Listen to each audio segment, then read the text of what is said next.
Mari kita buka Alkitab kita dari 2 Samuel pasal yang ke-7.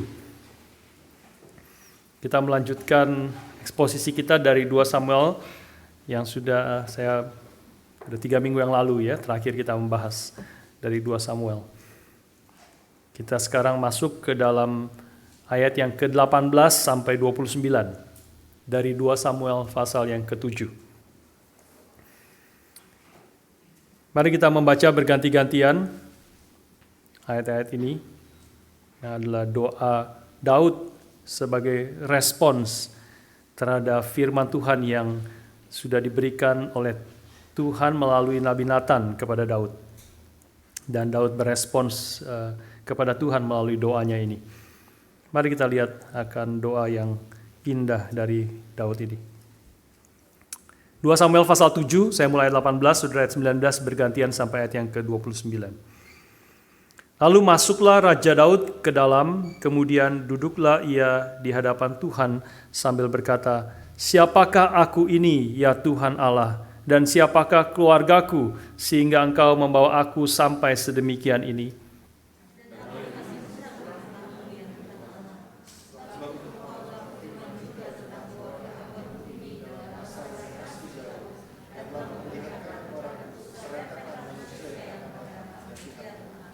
Apakah yang dapat dikatakan Daud kepadamu lebih lagi daripada itu?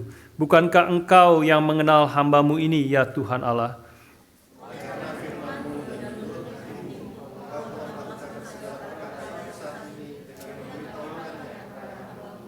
Sebab itu engkau besar, ya Tuhan Allah, sebab tidak ada yang sama seperti engkau dan tidak ada Allah selain engkau, menurut segala yang kami tangkap dengan telinga kami.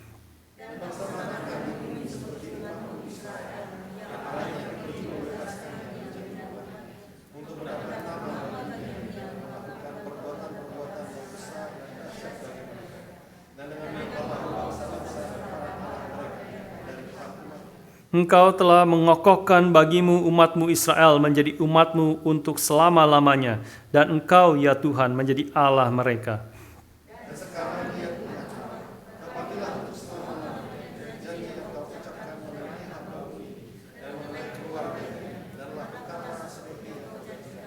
Maka nama-Mu akan menjadi besar untuk selama-lamanya, sehingga orang berkata, Tuhan semesta alam ialah Allah atas Israel.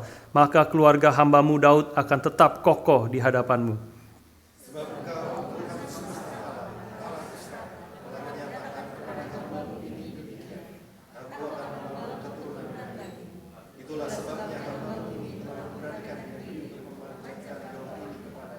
Oleh sebab itu, ya Tuhan Allah, Engkaulah Allah dan segala firman-Mu lah kebenaran. Engkau telah menjanjikan perkara yang baik ini kepada hamba-Mu.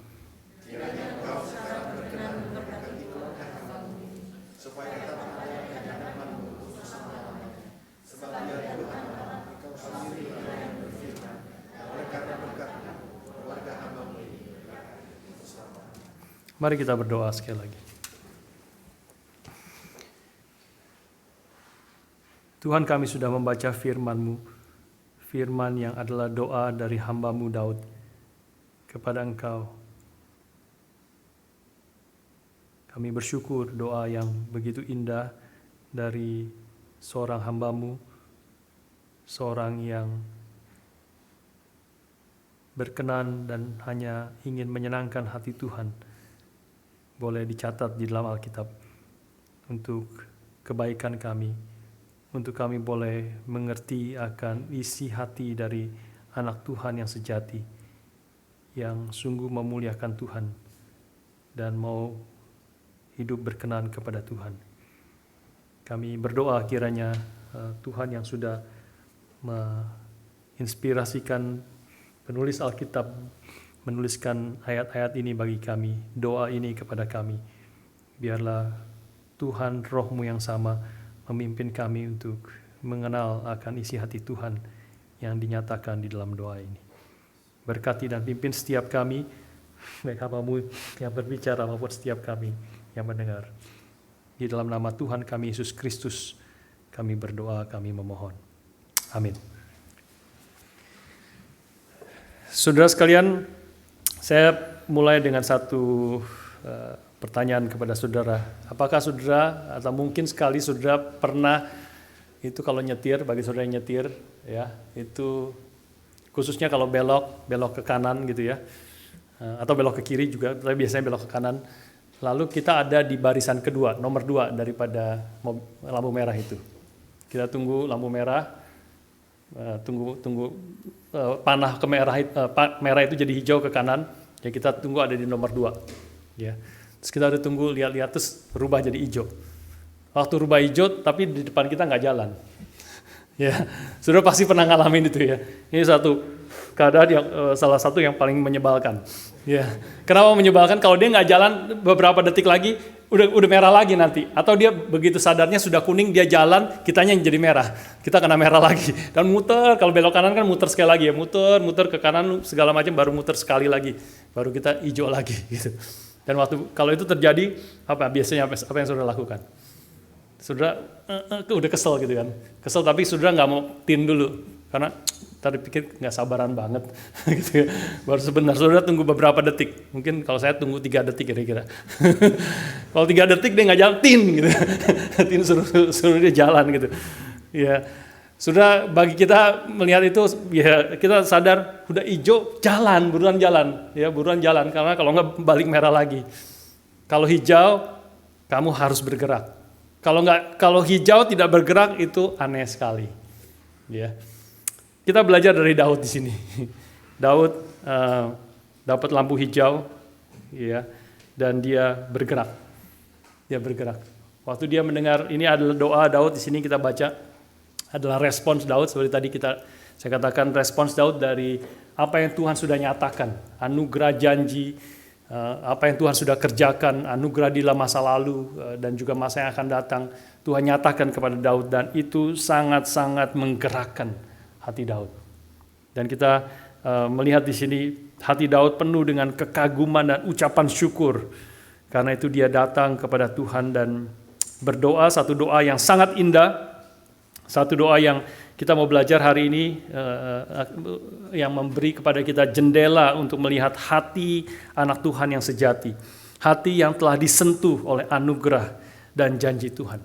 Dan kita mau melihat akan 3 aspek daripada doa Daud ini yang kita boleh belajar bersama-sama, juga boleh membentuk akan hati kita.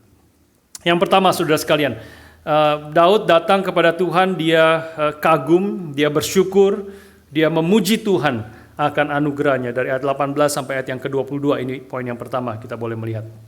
Daud memulai doanya bukan dengan permohonan, tetapi dia datang pertama-tama dengan rasa kagum kepada Tuhan. Ayat 18 dia memulai doanya dengan berkata, "Siapakah aku ini ya Tuhan Allah, dan siapakah keluargaku sehingga Engkau membawa aku sampai sedemikian ini." Jelas kekaguman, ya, kekaguman. Dia tidak datang langsung dengan permohonan. Nanti kita lihat ada permohonan, tetapi sesuatu yang penting kita datang dengan menyadari dan overwhelmed terhadap apa yang Tuhan sudah kerjakan. Dan kalau kita melihat bagi Daud khususnya, dia begitu kagum, dia overwhelmed karena anugerah Tuhan yang telah memilih dia dari seorang gembala menjadi raja Israel. Ya, sehingga Engkau membawa, siapakah aku ini Tuhan dan siapakah keluargaku, dia tahu. Kalau kita refer kembali kepada janji Tuhan di dalam ayat yang ke pasal yang 7 ini, ayat yang ke-8, ya, oleh sebab itu beginilah firman Tuhan, katakan kepada Daud, "Akulah yang mengambil engkau dari padang ketika menggiring kambing domba untuk menjadi raja atas umatku Israel." Ini adalah anugerah Tuhan yang Tuhan sudah nyatakan kepada Daud, dan kagum. Daud sadar betapa dia kecil, betapa dia hanyalah gembala kambing domba, tetapi Tuhan memimpin dia, memilih dia, membawa dia menjadi raja akan Israel. Maka pertama-tama dia datang dengan rasa kagum, rasa hormat, rasa syukur, dan menyatakan pujiannya kepada Tuhan.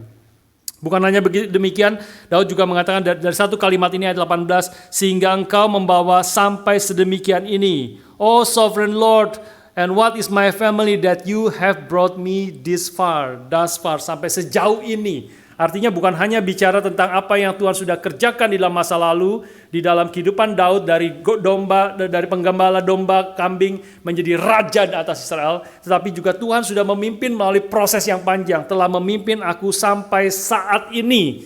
Dan kalau sudah mengetahui, itu kita tahu cerita daripada di dalam 1 Samuel, bagaimana Daud dipimpin oleh Tuhan di tengah segala kesulitan, segala tantangan, di dalam bahaya maut berkali-kali. Dia di ujung tanduk, berkali-kali dia sudah hampir mati berhadapan dengan Saul dan tentaranya. Tetapi Tuhan memimpin terus. Dan Daud kagum dan bersyukur kepada Tuhan. Karena Tuhan sudah memimpin dia thus far, membawa dia sampai sedemikian jauh. Lebih lagi dalam ayat yang ke-9, Daud explore lagi lebih lanjut. Bahwa di atas semuanya itu, seolah-olah apa yang Tuhan sudah kerjakan itu kecil di mata Tuhan, ayat 19. Ya, as if this were not enough, as if this were little in your sight. Masih kurang di matamu seperti sesuatu yang kecil. Bagaimana Tuhan memilih Daud menjadi dari gembala domba menjadi raja Israel dan memimpin dia dalam perjalanan itu kira-kira lebih daripada 10 tahun menjaga, memelihara, memimpin Daud. Seolah-olah itu di mata Tuhan, Daud menyadari sepertinya ini sesuatu yang kecil di matamu, tidak cukup. Karena itu maka Tuhan menjanjikan kerajaan Daud yang akan kokoh untuk selama-lamanya. Nah, ini masa depan. Ayat yang ke-19 dikatakan situ. Sebab itu engkau telah berfirman juga tentang keluarga hamba-Mu ini dalam masa yang masih jauh dan telah memperlihatkan kepadamu serentetan manusia yang akan datang, ya Tuhan Allah. Maka janji Tuhan yang menjanjikan kerajaan Daud yang akan kokoh untuk selama-lamanya. Kita membaca itu di dalam ayat-ayat sebelumnya. Maka tidak heran, saudara sekalian, Daud tidak dapat berkata apa-apa lagi. Ayat 20 mengatakan, apakah yang dapat dikatakan Daud kepadamu lebih lagi daripada itu? Bukankah engkau yang telah mengenal hamba-Mu, ya Tuhan Allah? Jadi Daud tidak dapat lagi berkata apa-apa, tetapi dengan rasa kagum, dengan rasa syukur, dengan rasa pujian kepada Tuhan, dia memuji Tuhan, meninggikan Tuhan, memuliakan Tuhan yang telah melakukan semua itu berdasarkan firman-Nya dan hatinya sendiri. Khususnya ayat 21-22. Oleh karena firman-Mu dan menurut hati-Mu, engkau telah melakukan segala perkara yang besar ini dengan memberitahukannya kepada hamba-Mu ini. Sebab itu engkau besar, ya Tuhan Allah. Sebab tidak ada yang sama seperti engkau dan tidak ada Allah selain engkau menurut segala yang kami tangkap dengan telinga kami. Maka dia memuji, meninggikan Tuhan dan bukan hanya demikian, Daud sadar semua yang dikerjakan oleh Tuhan itu, baik sudah memilih Daud, baik sudah memimpin Daud, baik dan sudah menjanjikan kepada Daud akan kerajaannya, Davidic kingdom akan terus-menerus sampai selama-lamanya. Maka Daud mengatakan semuanya itu dikerjakan oleh Tuhan dari hatinya Tuhan sendiri, dari firman-Nya Tuhan kepada Daud. Saudara sekalian, waktu kita membaca bagian ini, maka kita bisa mengerti, ya, kalau kita menempatkan diri kita di dalam posisi Daud, maka kita bisa mengerti kekaguman dan sukacita Daud yang karena anugerah Tuhan yang begitu besar di dalam hidupnya. Tetapi sesungguhnya kita mengerti juga seharusnya bahwa segala janji Tuhan, segala anugerah Tuhan yang begitu besar kepada Daud, secara esensi juga sebenarnya juga diberikan kepada kita. Kita akan renungkan dan lihat. Secara esensi tentu kita beda dengan Daud. Daud akan menjadi nenek moyang daripada Kristus. Kita bukan nenek moyang Kristus, anak Daud. Ya, tetapi secara esensi segala anugerah dan segala pertolongan Tuhan dan segala janji Tuhan kepada Daud itu juga seluruh firman itu juga berlaku bagi kita hari ini sebagai anak-anak Tuhan. Tapi sayang sekali respons kita itu seperti mobil yang di depan tadi, udah hijau tidak jalan. Ya, tidak jalan. Kita jauh daripada apa yang Daud kerjakan di sini. Ada sepasang suami istri yang bukan di sini, ya. yang berjuang untuk mengadopsi anak yang sangat mereka nantikan. Sudah berjuang bertahun-tahun, terus tidak bisa punya anak. Akhirnya mereka pikir mereka ingin mengadopsi anak. Dan seluruh proses yang panjang dilakukan, ya, baik surat-surat, baik izin, baik segala macam proses yang panjang. Kita tahu proses mengadopsi anak itu sangat panjang. Sampai akhirnya tibalah hari itu, hari yang mereka nanti-nantikan, dan mereka membawa pulang bayi itu ke rumah mereka, dan sukacita besar di dalam rumah mereka. Sudah dinantikan, semua keluarga besar, kakek neneknya juga sudah menantikan dan dibawa, dan cute sekali, senang sekali, dan mulai membunyikan suara yang menyenangkan, yang membawa sukacita. Orang tua, nenek, kakeknya juga melihat dia tersenyum, bayinya itu, ya, dan sebagainya. Semua memberi kesukaan yang besar kepada keluarga baru ini. Tapi sukacita itu tidak berlangsung lama, hanya sampai jam 2 pagi malam itu. Ya, karena jam 2 pagi mulai bayi itu nangis. Mulai nangis jam 2 pagi, mereka bangun, masih kuat, kasih susu dan sebagainya, digendong, ditaruh sebentar, 15 menit nangis lagi. Ya, 15 menit nangis lagi. Berkali-kali pada malam hari itu, sehingga sudah sekitar jam 4:30 pagi si suaminya mengatakan, saya pikir bayi ini akan memberi sukacita yang besar kepada kita. Tapi ternyata banyak kesulitan, yang dibawa hanya kesulitan dan penderitaan bagi kita semua. Saudara sekalian, saudara-saudara yang sudah berkeluarga, yang punya anak, tahu bisa mixed feeling dengar cerita ini. Di satu sisi kita bisa mengerti, ya, kesulitan sebagai orang tua yang baru, khususnya yang harus mungkin belasan kali bangun sepanjang malam, ya, tidak bisa tidur. Tapi kita tahu juga bahwa orang tua ini tidak menyadari bahwa memang sebagai seorang orang tua yang baru memang itulah harga yang harus dibayar, dan dia lupa dengan segala kesulitan, penderitaan yang dihadapi. Dia lupa akan sukacita yang besar, anugerah yang besar yang Tuhan sudah berikan kepada dia melalui anak, yang adalah harta yang kekal yang Tuhan berikan di dalam, satu-satunya harta yang kekal yang ada di dalam keluarga. Saudara sekalian, demikian juga kita, kadang-kadang kesulitan kita hari ini, ya, tantangan, pergumulan yang kita hadapi hari ini, itu merampas sukacita kita dan membuat kita lupa akan anugerah Tuhan yang begitu besar sebenarnya yang Tuhan berikan kepada kita. Tadi saya katakan bahwa apa yang diberikan Tuhan kepada Daud sebenarnya secara esensi juga adalah sama, dan Tuhan telah berikan juga kepada kita. Ya, kalau kita mengerti dan mengingat bahwa Tuhan telah menyelamatkan kita ketika kita masih berdosa. Bahkan kalau tarik lagi lebih jauh, Tuhan sudah memilih kita sebelum dunia dijadikan. Dan Roma mengatakan Tuhan Kristus sudah mati bagi kita ketika kita masih lemah, ketika kita masih berdosa, ketika kita adalah musuh daripada Allah, ketika kita hidup di dalam dunia ini tanpa pengharapan dan tanpa Tuhan. Dan dia telah menyatakan anugerahnya kepada kita. Bukankah itu anugerah Tuhan yang besar?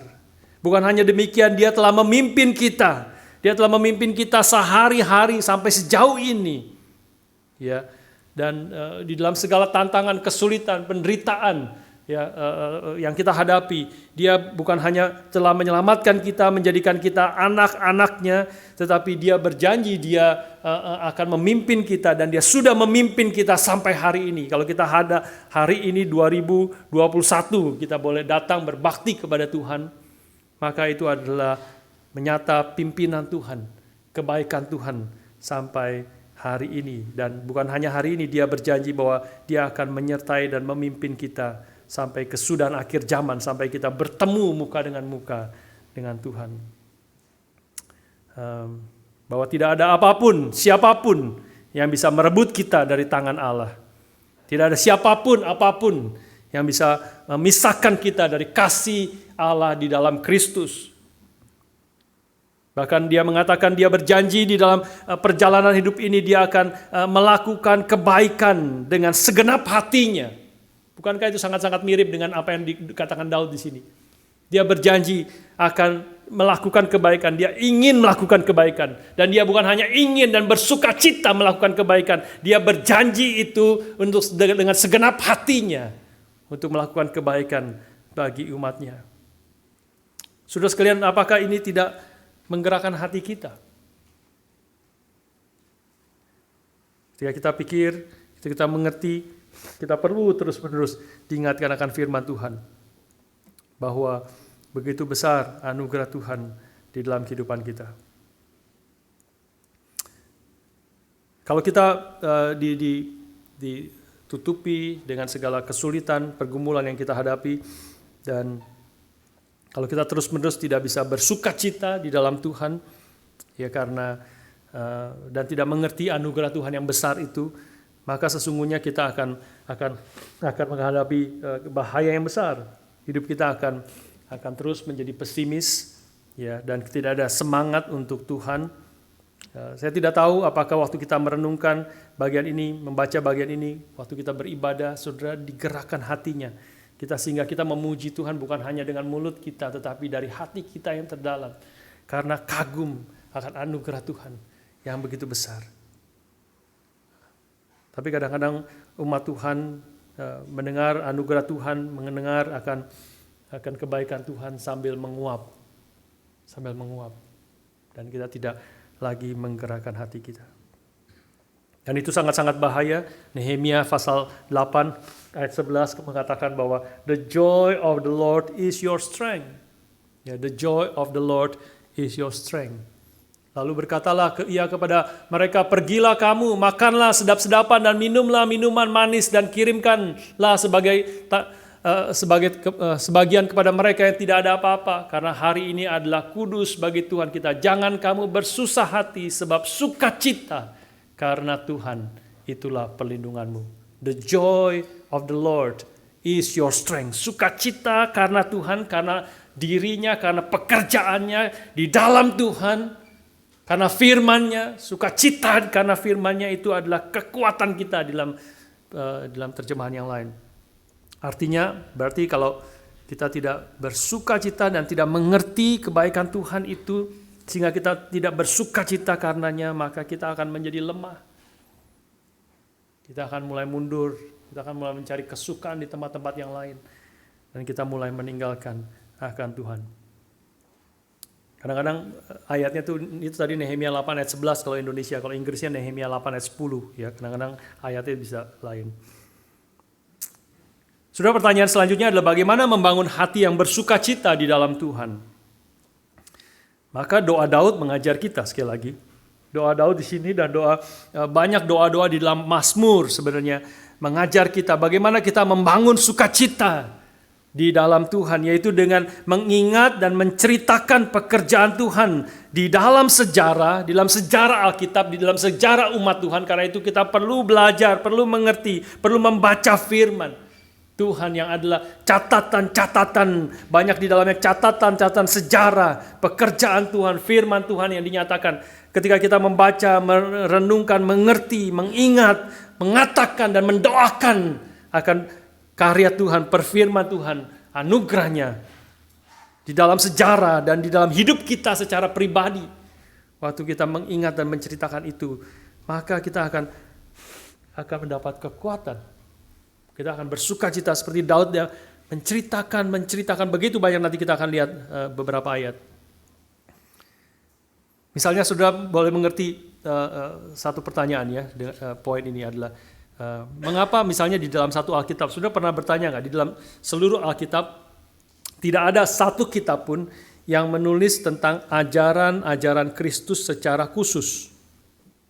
Tidak ada satu kitab namanya apa ya, kitab Yesus Kristus gitu misalnya.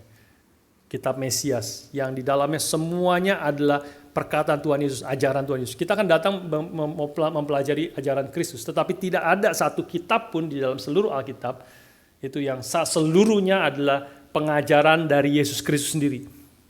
Ada khotbah di bukit, 3 pasal 5 sampai pasal 7, itu pengajaran Kristus langsung.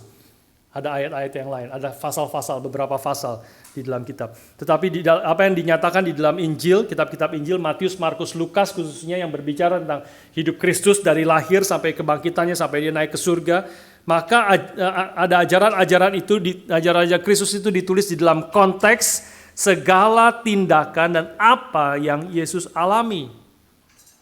Sekali lagi, ya.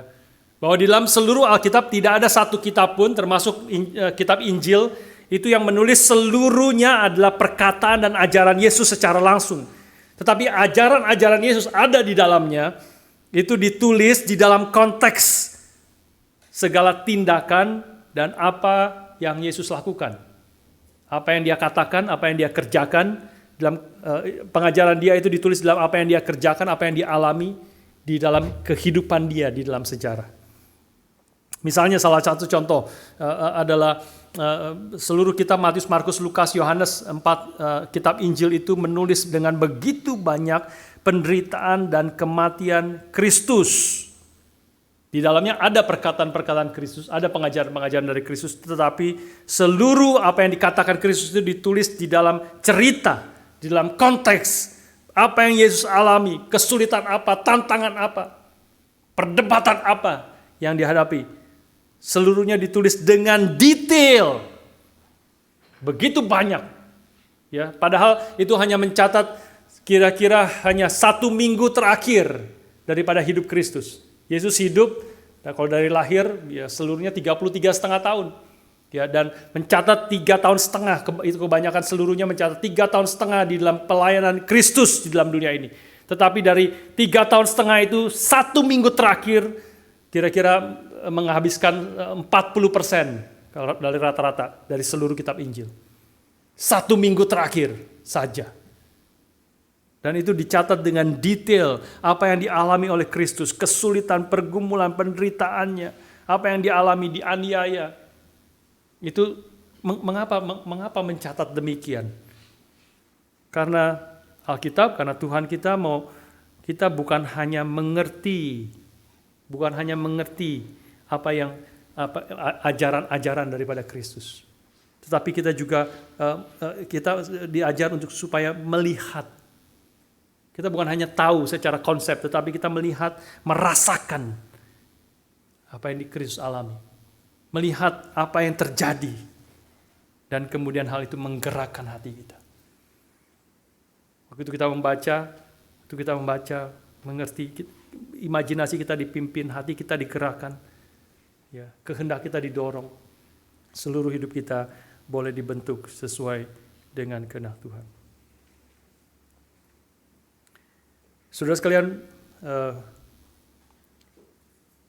karena itu penting sekali kita menceritakan akan pekerjaan Tuhan di dalam doa-doa kita, di dalam hidup kita kepada Tuhan,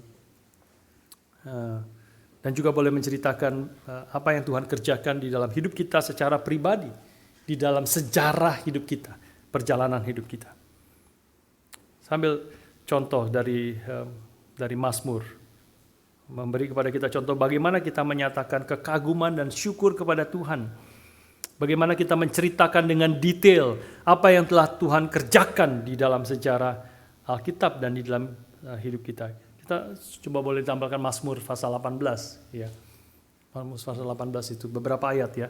Ayat 7 di situ mengatakan, ketika aku dalam kesesakan aku berseru kepada Tuhan. Kepada Allahku aku berteriak minta tolong. Ia mendengar suaraku dari baitnya, teriakku minta tolong kepadanya sampai ke telinganya. Jadi dia menceritakan kehidupannya di dalam kesesakan, dalam kesulitan, dan dia mengatakan itu kepada Tuhan. Dia ceritakan itu kepada Tuhan. Tuhan tahu semuanya, sudah tahu. Tetapi Daud, pemazmur, menceritakan ulang apa yang Tuhan sudah kerjakan. Ayat 13 dan seterusnya, lanjut next. Ayat 13 sampai 16 saya bacakan sudah di situ. Karena sinar di hadapanmu, hilanglah awan-awannya bersama hujan es dan bara api. Maka Tuhan mengguntur di langit yang maha tinggi, memperdengarkan suaranya. Dilepaskannya lah panah-panahnya sehingga diserahkannya mereka. Kilat bertubi-tubi sehingga dikacaukannya mereka. Lalu kelihatanlah dasar-dasar lautan. Dan tersingkaplah alas-alas dunia karena hardikmu ya Tuhan. Karena hembusan nafas dari hidungmu. Pemazmur ini salah satu contoh saja dari banyak pemazmur yang menceritakan akan pekerjaan Tuhan. Tentu sudah tahu apa yang sedang diceritakan ini tentang bagaimana Tuhan memimpin Israel keluar dari Mesir dan memimpin mereka melewati Laut Tebrau, membuka, dan dia menceritakan dengan bahasanya sendiri, menceritakan akan pekerjaan Tuhan dengan detail. Pasal 18 dari Mazmur 18 itu memakai kira-kira 42 ayat untuk menceritakan ulang, tell and retell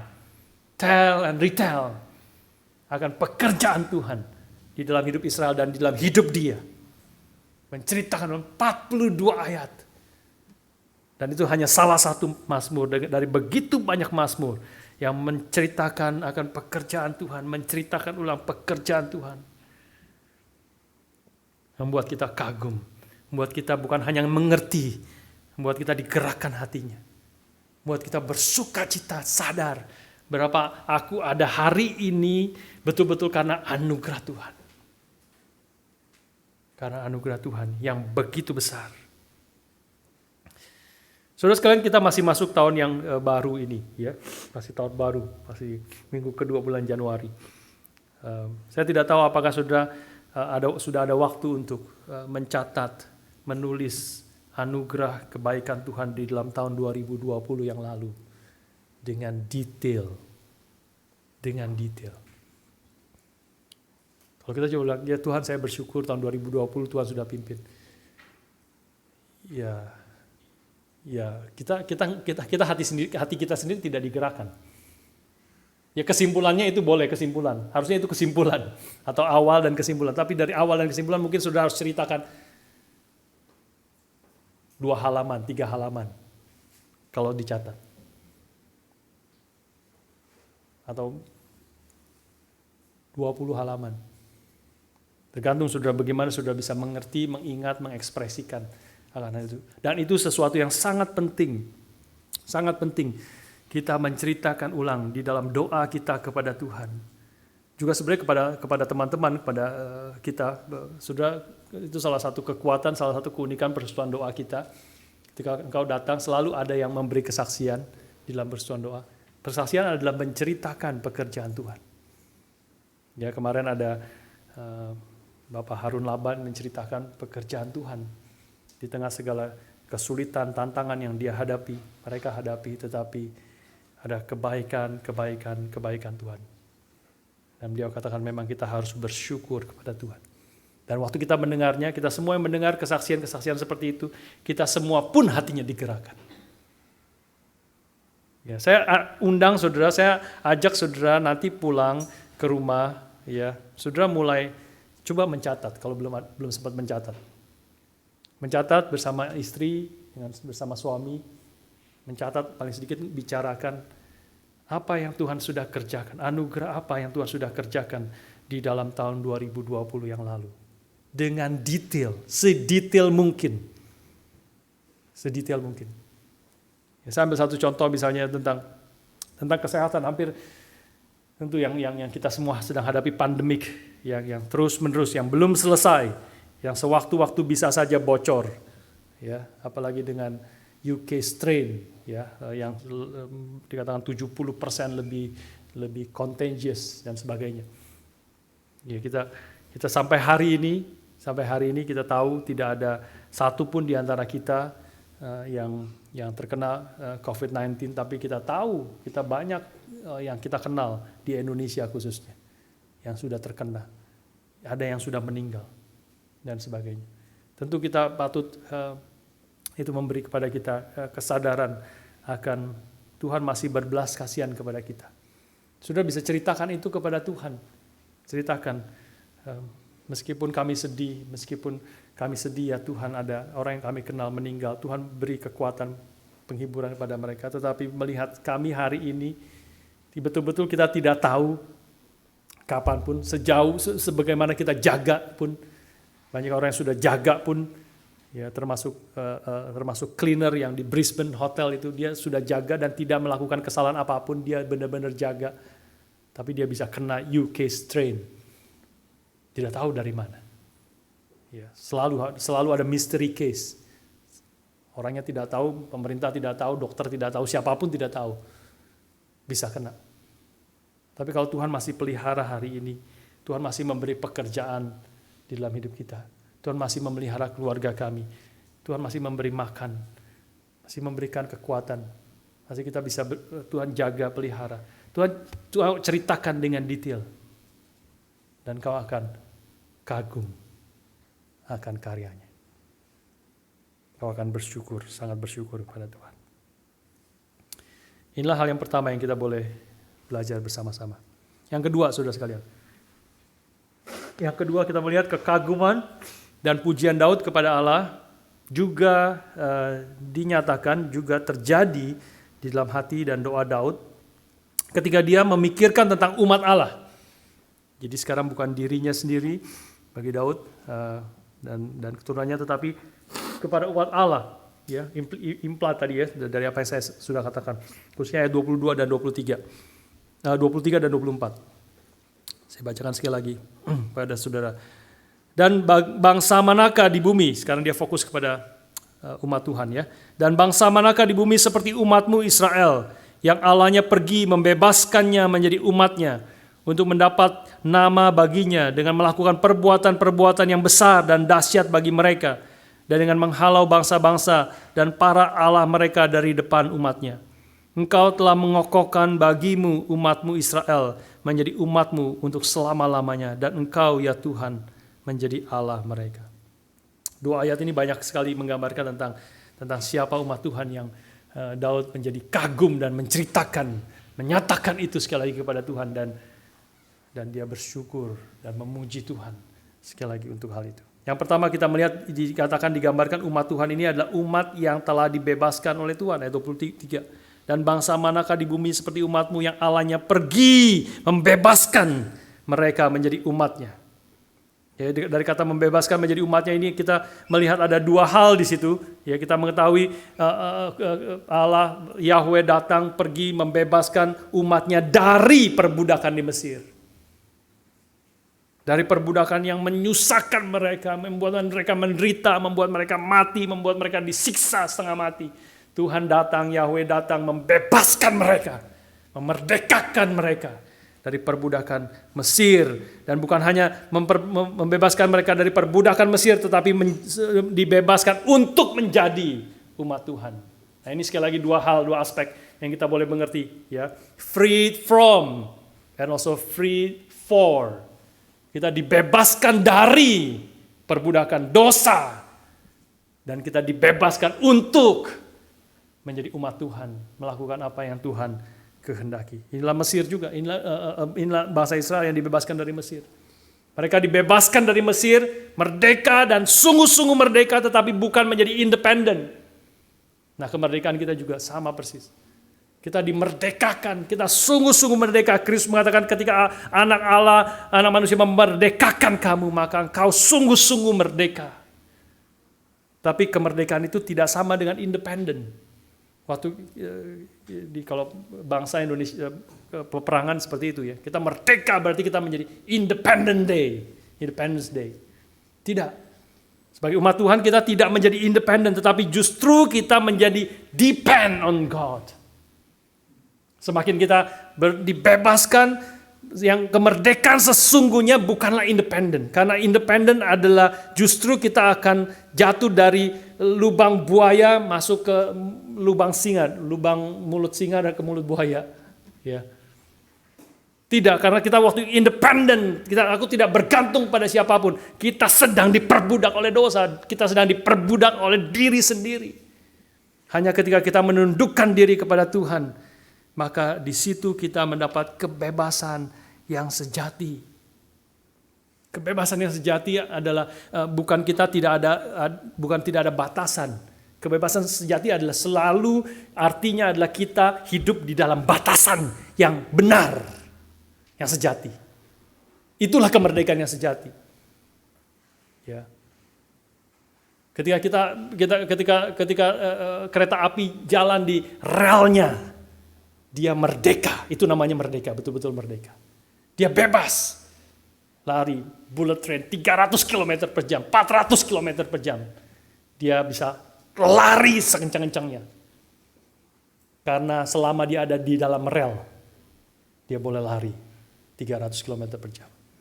Tapi kalau dia keluar rel, itu bukan merdeka. Mati, binasa. Demikian juga kita.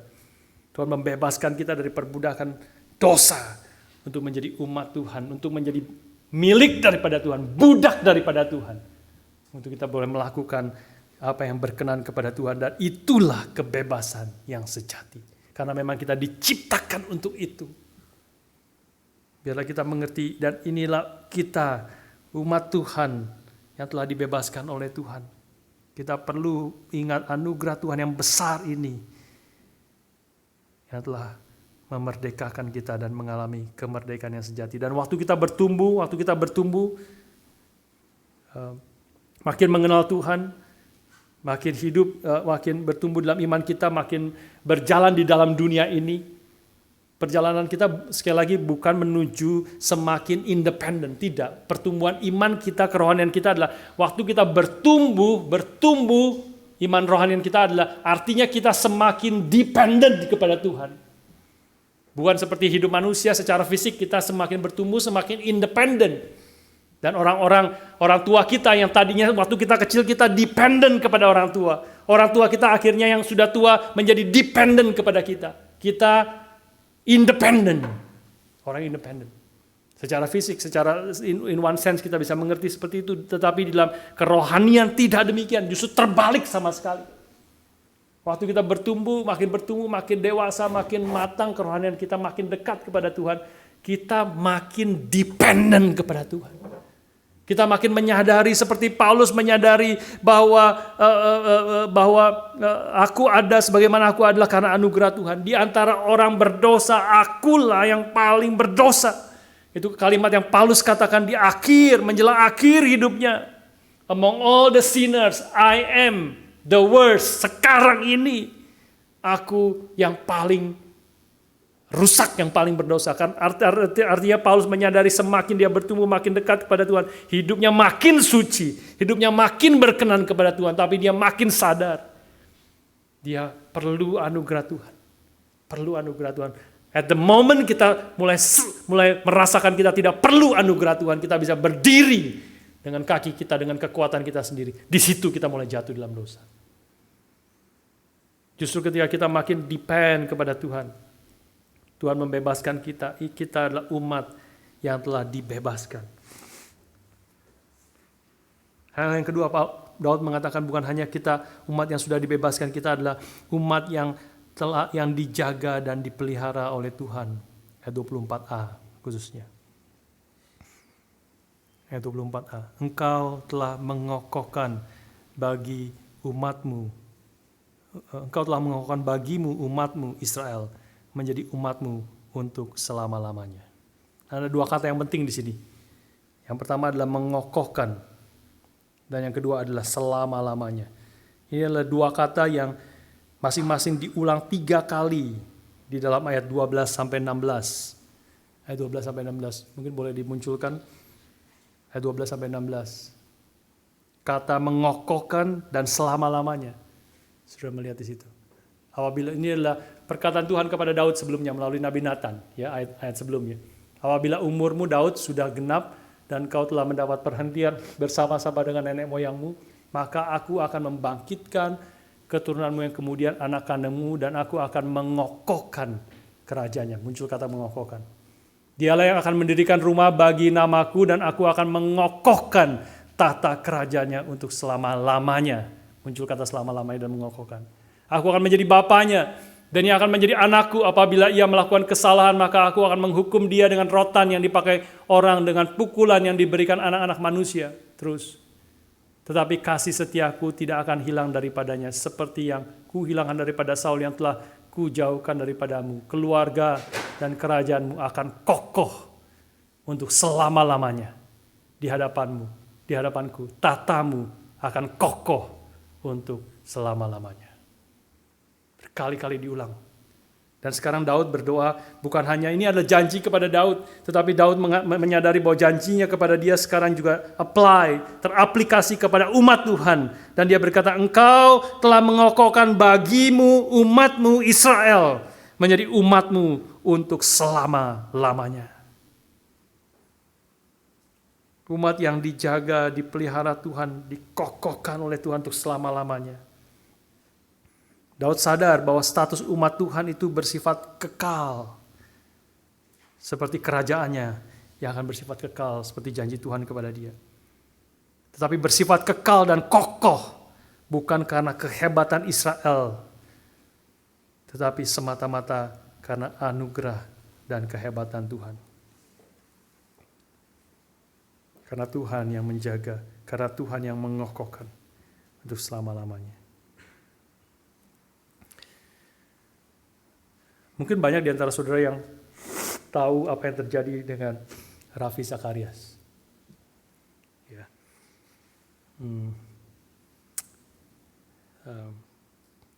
Ya kalau saudara yang belum tahu ya saudara nanti bisa cari tahu. Sudah menyebar kemana-mana di Christianity Today dan sebagainya. Sesuatu yang sangat shocking sebenarnya. Menjadi banyak batu sandungan. Ya, khususnya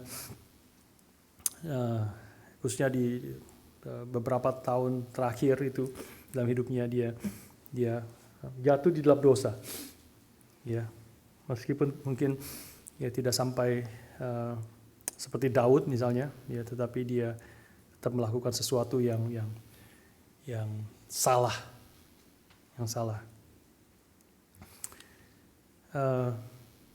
Saya percaya Ravi Zacharias adalah seorang hamba Tuhan sejati. Ya, saya percaya 100% dia adalah hamba Tuhan yang sejati. Apa yang terjadi di dalam beberapa tahun terakhir hidupnya itu sama sekali tidak menghapus dan membatalkan semua hal yang baik yang sudah dia lakukan. Sudah dia lakukan, dikerjakan salah satu pengkhotbah yang bisa masuk ke universitas terbesar, termasyhur di seluruh dunia. Dia berkhotbah di Oxford, berdoa di Cambridge, berkhotbah di Yale, di Harvard, dan sebagainya. Khotbah berdebat demi nama Tuhan, demi Kristus. Saya percaya itu tidak, dosa dia di akhir hidupnya tidak menghapus sama sekali dan membatalkan semua hal yang baik yang sudah dia lakukan. Dan saya waktu merenungkan pikir, tentu ini ya sekali lagi yang saya katakan kepada anak-anak saya juga, ya ingat apa yang Papa katakan juga di mimbar beberapa waktu yang lalu bahwa kita tidak boleh mengidolakan siapapun, ya termasuk Ravi Zacharias, termasuk Pak Tong, termasuk siapapun, ya karena semua hamba-hamba Tuhan adalah manusia berdosa. Hamba-hamba Tuhan bisa jatuh di dalam dosa. Tapi sekali lagi itu tidak menghapus, tidak membatalkan semua hal yang baik yang dia sudah kerjakan yang berkenan kepada Tuhan. Dan saya kemudian pikirkan Tuhan panggil dia sebelum dosanya ini terbongkar. Ya, dosanya itu terbongkar kira-kira mungkin setengah tahun setelah dia meninggal, baru kemudian dibongkar secara lebih jelas begitu ya. Saya percaya itu juga adalah belas kasihan Tuhan untuk panggil dia sebelum kesalahannya dibongkar. Sudah bisa bayangkan betapa susahnya, malunya, dan saya tidak bisa membayangkan apa yang akan dia rasakan kalau itu dia dibongkar ketika dia masih hidup. Tapi tentu itu akan dibongkar di hadapan Tuhan. Ya, di hadapan Tuhan. Pasti beliau malu sekali. Malu sekali. Tapi sekaligus saya melihat sekali lagi dia makin sadar, Ravi Zacharias dan semua hamba-hamba Tuhan, termasuk Daud, termasuk Paulus, termasuk apalagi saudara dan saya. kita makin sadar. Rafi Zacharias datang ke sana, datang ke Tuhan, di hadapan Tuhan, pasti dia makin sadar, aku ini diselamatkan hanya karena anugerah Tuhan. Bukan karena kehebatanku, bukan karena segala pencapaianku, karena sesungguhnya aku adalah manusia berdosa yang memerlukan anugerah Tuhan untuk boleh diselamatkan. Sesungguhnya aku di luar Tuhan, aku tidak dapat berbuat apa-apa. Saudara sekalian, inilah saudara dan saya, inilah umat Tuhan. Ya, kita yang dijaga, dipelihara bukan karena kehebatan kita, ya bukan karena kekuatan kita, tapi semata-mata karena anugerah Tuhan. Tentu kita harus berusaha sebisanya mungkin. Tentu kita harus berjuang taat kepada Tuhan. Itulah Tuhan yang kehendaki. Dan bukan hanya yang Tuhan kehendaki, kita tahu itu adalah hal yang baik, yang membawa kesukaan yang besar di dalam hati kita. Tetapi kita tahu juga ada waktu-waktu kita bisa jatuh, terpeleset. Seluruh umat Tuhan, kita kadang-kadang waktu mendengar Rafi Zacharias jatuh seperti itu, kita shock. Karena kita seperti tahu dalam hidup kita dengar khotbahnya, kita baca bukunya, kita seperti kenal secara pribadi. Tapi kalau kita baca Alkitab, kita tahu Daud sendiri, dia adalah membunuh. Daud membunuh, dia berzina. Berzina, dan waktu dia berzina, dia merencanakan, dia bukan hanya membunuh suami daripada Batsheba, tapi dia merencanakan dengan kejahatannya, dengan kelihayannya, dengan strateginya, membawa Uria, memastikan Uria mati di medan perang. Alkitab mengajar kita begitu banyak raja-raja, nabi-nabi, para rasul, satu persatu berdosa. Tapi Tuhan pelihara mereka. Tuhan jaga mereka. Tuhan pegang mereka. Tuhan pimpin mereka. Mereka anak-anak Tuhan yang sejati. Kalau engkau dan saudara dan saya adalah anak-anak Tuhan yang sejati, percayalah Tuhan akan menjaga, memelihara. Bukan karena kekuatan kita. Bukan karena kita setia terus kepada Tuhan. Tetapi karena Tuhan adalah Tuhan yang setia. Dia akan terus pimpin kita. Dia akan memukul kita kalau kita berdosa. Dia akan pakai rotan seperti tadi kita baca. Seperti ayah yang mengasihi anaknya yang sedang bersalah akan dirotan. Tapi dia akan tarik kita kembali. Dia akan pimpin kita kembali. Harap kita tidak perlu kena rotan. Ya, kita buru-buru taat. Buru-buru kembali. Buru-buru sadar bahwa Tuhan yang memelihara, Tuhan yang menjaga adalah Tuhan juga yang menginginkan kita hidup di dalam kehendak-Nya. Terus hidup di dalam firman-Nya. Bukan hanya demikian, Daud juga mengajar kepada kita bahwa umat Tuhan adalah umat yang terhormat, yang banyak menerima anugerah Tuhan. Tadi saya sudah katakan. Inggrisnya adalah privilege, susah sekali menerjemahkan privilege ini. Umat Tuhan bukan hanya umat yang sudah dibebaskan oleh Tuhan. Umat Tuhan bukan hanya umat yang sudah yang dijaga dan dipelihara Tuhan, tetapi umat Tuhan adalah umat yang privilege people. Ayat 24b tadi kita bacakan. Dan Engkau ya Tuhan menjadi Allah mereka. Kita menjadi umat Tuhan, Allah itu menjadi Allahnya kita. Oh Lord, you have become their God. Ini adalah satu privilege yang besar. Kalau kita memiliki Tuhan, Yahweh sebagai Allah kita. Ini ayat yang ditulis ini adalah mirip dengan menggambarkan akan formula, akan covenant, perjanjian di dalam perjanjian lama khususnya, yang direfleksikan di dalam janji nikah. Janji nikah. Dari gambarannya di dalam Keluaran pasal yang ke-6, ayat yang ke-6. Di situ katakan, aku akan mengangkat kamu menjadi umatku, dan aku akan menjadi Allahmu, supaya kamu mengetahui bahwa akulah Tuhan Allahmu yang membebaskan kamu dari kerja paksa orang Mesir. Dalam bahasa Inggrisnya mengatakan, and I shall take you. And I shall take you. Bukankah ini janji nikah kita? And I shall now take you to be my wife. Ini yang Tuhan katakan, and I shall take you now to be my people, and I will be your God. Formula covenant antara Allah dengan umatnya. Yahweh pencipta alam semesta, Tuhan semesta alam, mengambil Israel, bangsa yang tegar tengkuk, menjadi umatnya. Bukankah ini privilege yang besar? Anugerah yang besar. Daud tidak bisa melihat kepada umat gembalaannya dan tidak memuji sang gembala, pemilik daripada umat gembalaannya ini.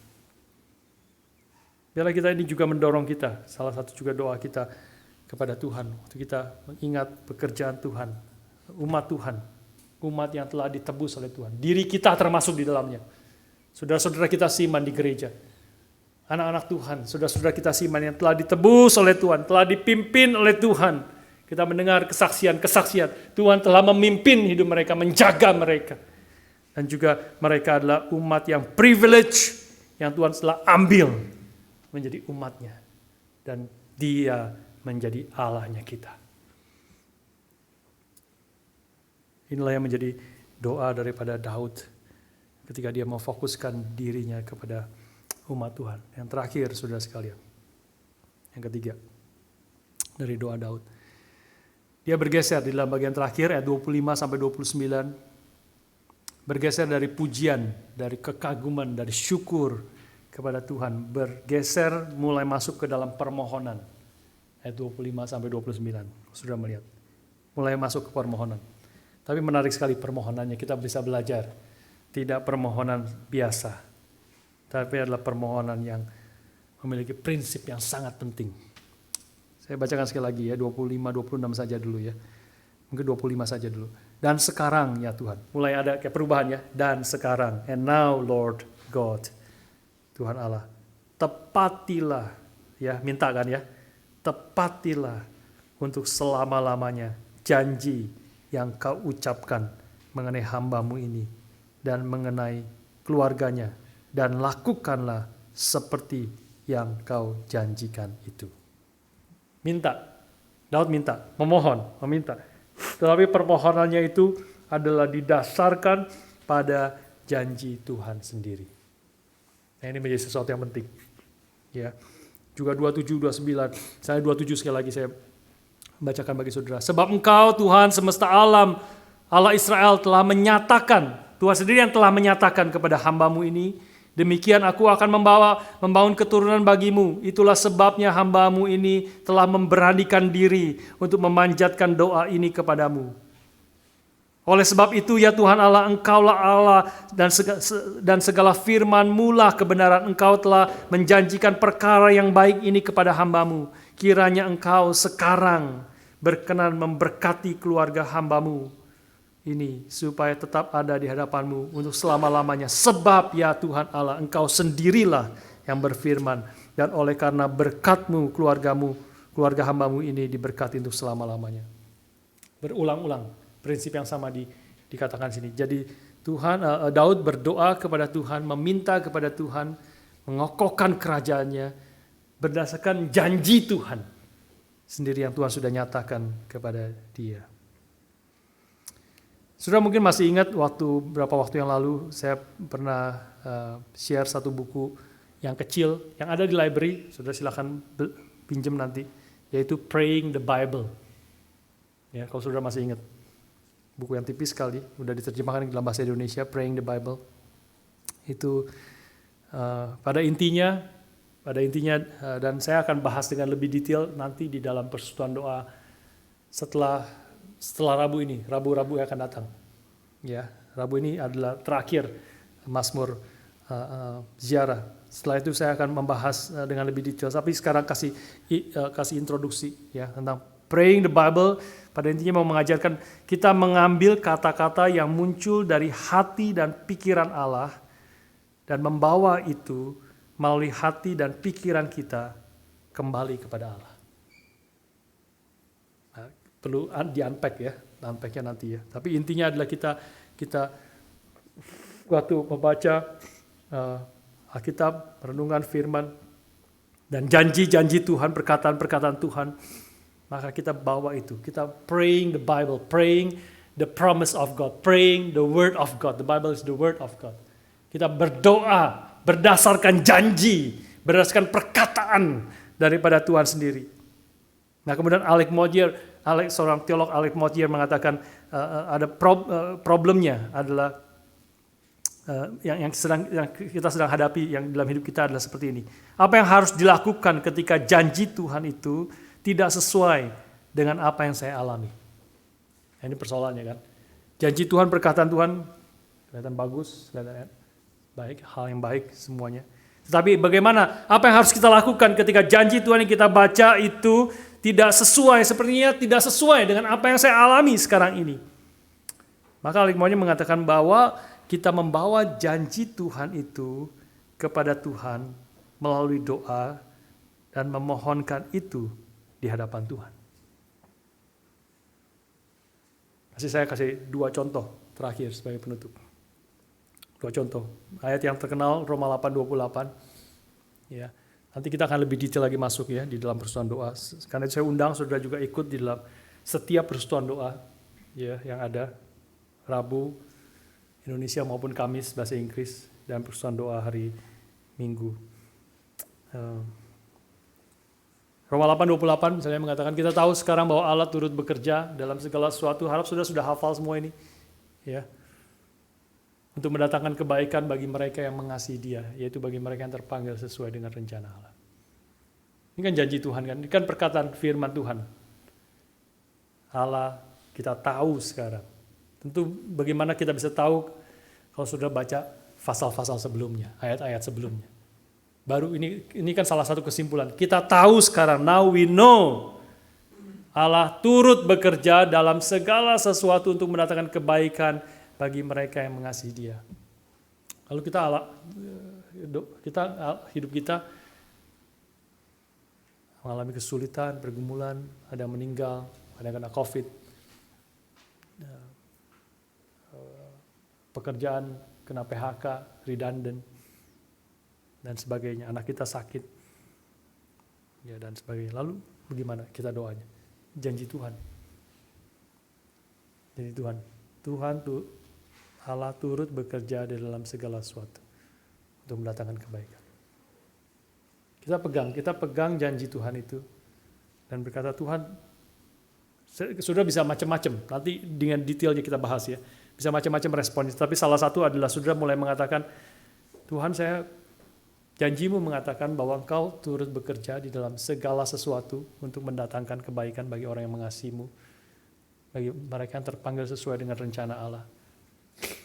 Ada banyak aspeknya di situ, tetapi sudah mungkin salah satu yang sudah bisa doakan adalah, Tuhan saya tidak tahu apa yang baik, di mana Engkau bekerja. Saya merasakan Engkau meninggalkan saya.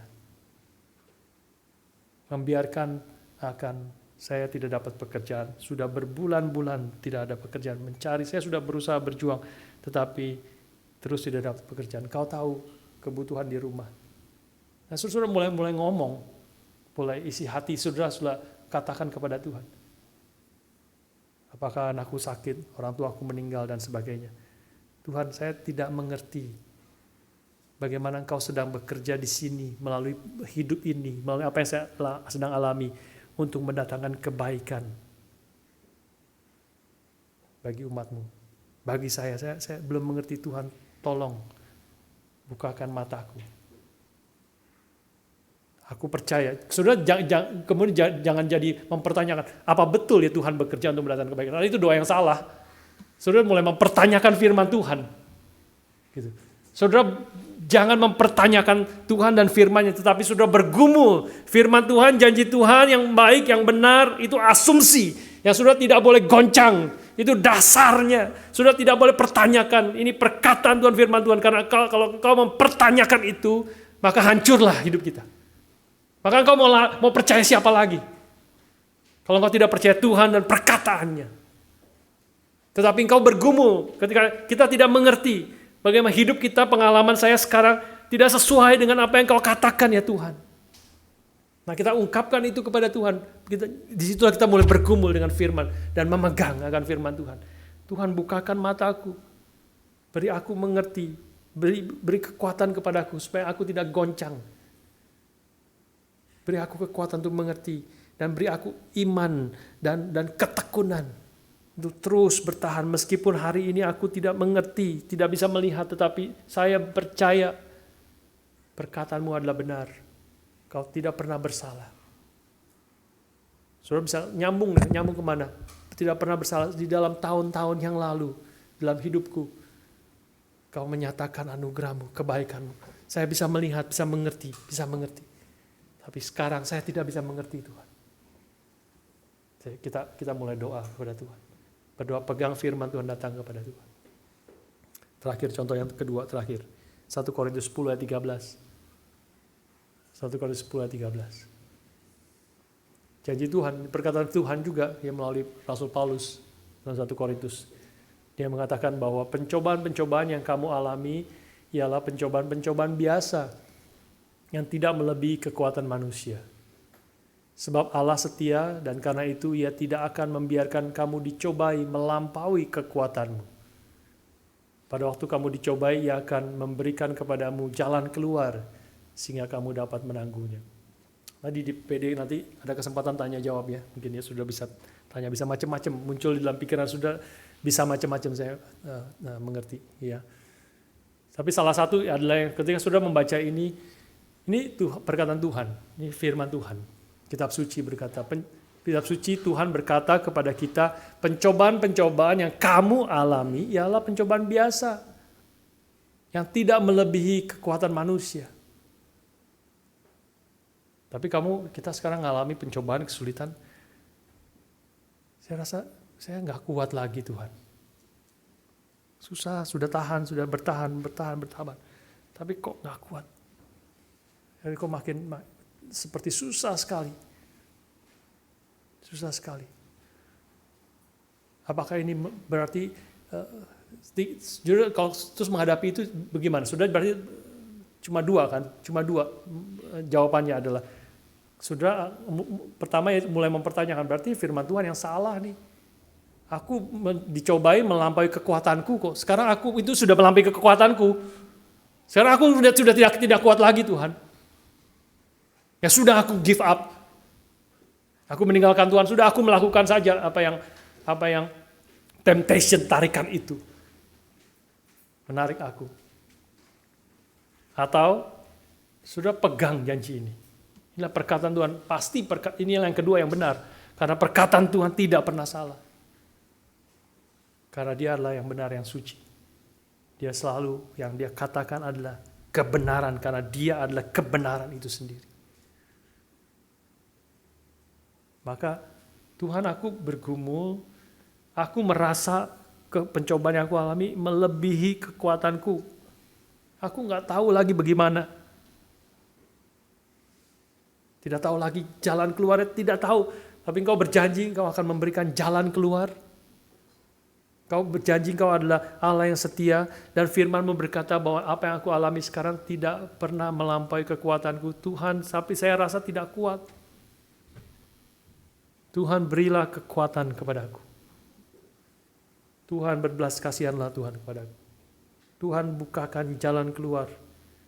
Berseru kepada Tuhan. Tuhan, nyatakan kasih setiamu seperti janjimu. Beri aku iman tidak jatuh, beri aku kekuatan untuk tidak jatuh di dalam dosa. Karena aku rasanya seperti sudah tidak kuat. Nah, sudah bergumul di situ. Bergumul dengan firman Tuhan, ya, dengan real, dengan kehidupan real, tetapi saudara memegang. Fondasinya adalah kau memegang. Perkataan Tuhan, firman Tuhan adalah benar. Dan perkataan Tuhan bukan hanya benar, dia diberikan kepada kita untuk kebaikan kita. Untuk kebaikan kita.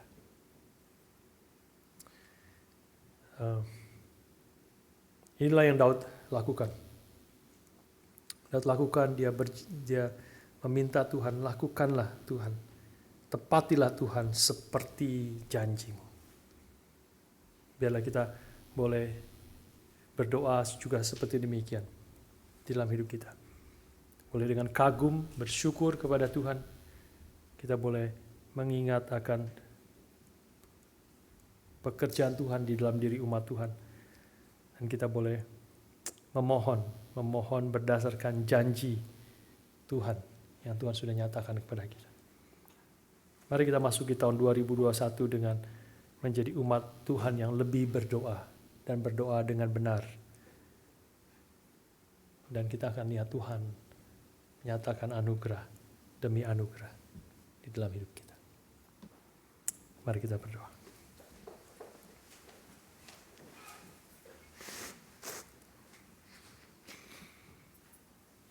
Kami memuji kebesaran-Mu, ajaib Tuhan, ajaib Tuhan. Kami memuji kebesaran-Mu, ajaib Tuhan, ajaib Tuhan. Dengan berdiri bersama-sama, then sings my soul, then sings my soul, my Savior God to Thee. How great Thou art, how great Thou art. Then sings my soul, my Savior God to Thee. How great Thou art, how great Thou art. Bapa di surga, perkataan hamba-Mu sudah berhenti, tetapi kami percaya Roh-Mu yang kudus terus berkata-kata di dalam hati kami dengan firman-Mu. Biarlah firman Tuhan yang kami telah dengar dan boleh terus mengingatkan kami, terus mengajar kami, terus membawa kami ke dalam isi hati Tuhan. Tuhan pimpin kami setiap firman yang boleh kami dengar, tidak berhenti sampai di sini, tapi Roh-Mu yang kudus menggenapi,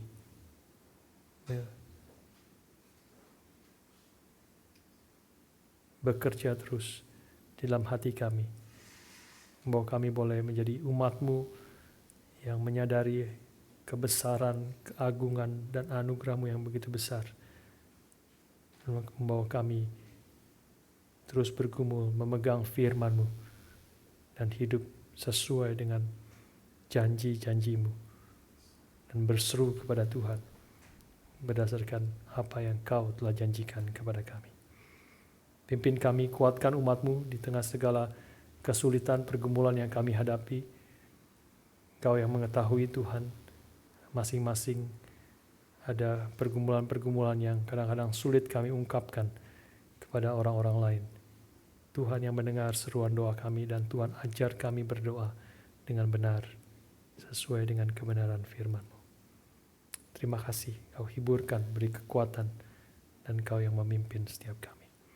Di dalam nama Tuhan kami Yesus Kristus, penebus dan juru selamat kami yang hidup, kami berdoa, kami bersyukur.